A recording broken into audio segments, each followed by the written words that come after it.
সুপ্রিয় দর্শক, আমার আজকের আয়োজনে পারফেক্ট একটা অরেঞ্জ রসগোল্লা খুবই সহজভাবে পারফেক্টভাবে আপনারা তৈরি করতে পারবেন। এই দারুণ স্বাদের, দারুণ মজার স্বাদের রসগোল্লা ছানা কিভাবে পারফেক্টভাবে কাটতে পারবেন এবং মিষ্টিটা কিভাবে পারফেক্টভাবে তৈরি করতে পারবেন, কোনো এসেন্স ছাড়াই এর সুগন্ধ হবে অনেক স্ট্রং এবং খেতে অনেক বেশি মজার হবে। খুবই সহজভাবে তৈরি করে দেখাবো আমার আজকের এই অরেঞ্জের মিষ্টির রেসিপি।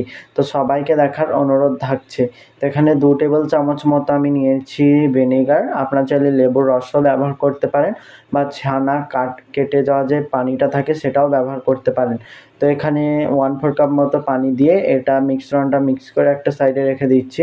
যেহেতু অরেঞ্জ মিষ্টি তৈরি করছি, আমি এখানে একটা মালতা নিয়েছি। আপনারা চাইলে অরেঞ্জও নিতে পারেন। মালতা এবং অরেঞ্জের ফ্লেভার একই হয়।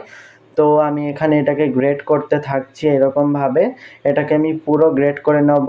সাদা অংশ কোনোভাবেই গ্রেট করা যাবে না, তাহলে মিষ্টিটা তিতাভাবে পরিণত হবে। মালতাটাকে দেখেই বুঝতে পারছেন আমি কিভাবে গ্রেটটা করে নিয়েছি। এই গ্রেট করা মিশ্রণটি একটা সাইডে রেখে দিচ্ছি। এখানে 1 লিটারের কিছুটা বেশি দুধ হবে। আমি গরম ফুটন্ত মানে জাল দিয়ে নিয়েছি, একদম ফুটন্ত গরম রয়েছে। একটু নেড়ে চেড়ে নিচ্ছি।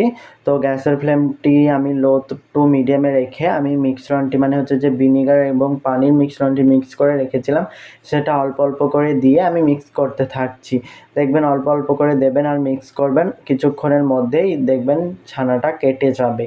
তো অল্প অল্প করে দিতে থাকবো, আমি মিক্স করতে থাকবো। আপনারা নিশ্চয়ই দেখতেই পাচ্ছেন দুধ থেকে ছানা কেটে যাচ্ছে আস্তে আস্তে। তো ঠিক এরকমভাবে কাটতে শুরু করবে, আমার ছানাটি কাটতে শুরু করেছে। তো মোটামুটি কিছুক্ষণ পরই দেখবেন নাড়াচাড়া বন্ধ করবেন না, কাটতে শুরু করবে। যখন ছানাটা কেটে যাবে তখন গ্যাসের ফ্লেমটি জাস্ট 10 সেকেন্ডের জন্য হাইয়ে দিয়ে বন্ধ করে দেবেন।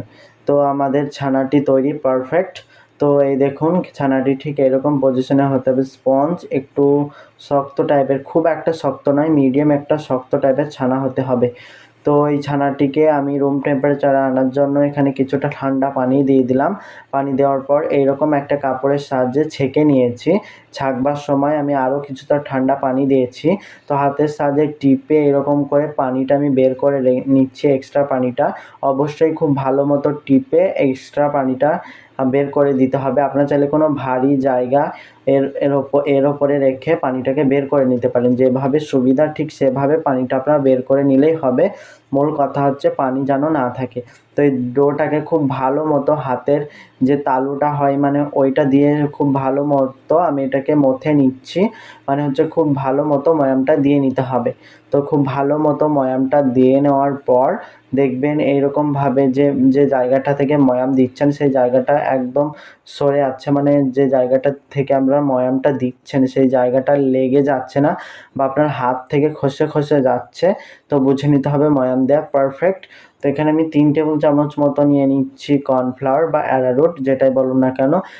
আমি সাজেস্ট করব আপনাদের কর্নফ্লাওয়ার বা অ্যারারুট এটার মধ্যে কোনোটাই নাই ব্যবহার করতে। এইরকম ছানা দিয়ে আপনারা তৈরি করুন।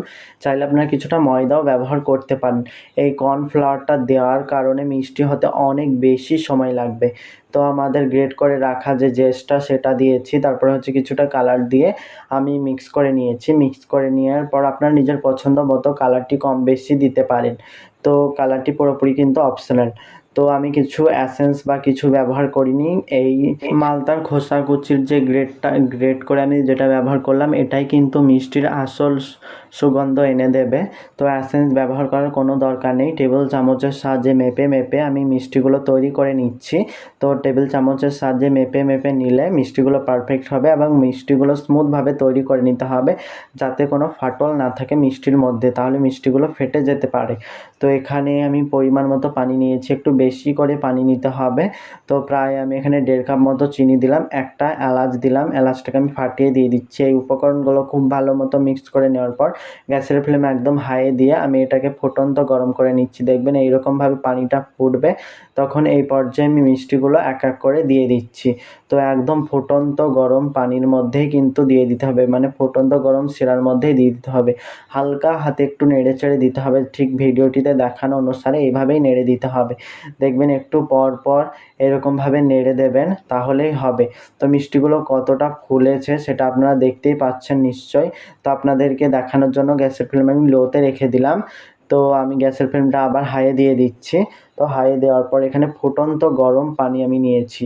তো ফুটন্ত গরম পানি এরকম একটা চামচের সাহায্যে অল্প অল্প করে আমি দিতে থাকছি। যখন দেখবেন যে শিরার পরিমাণটা কমে আসছে, তখনই ফুটন্ত গরম পানিটা দিতে হবে।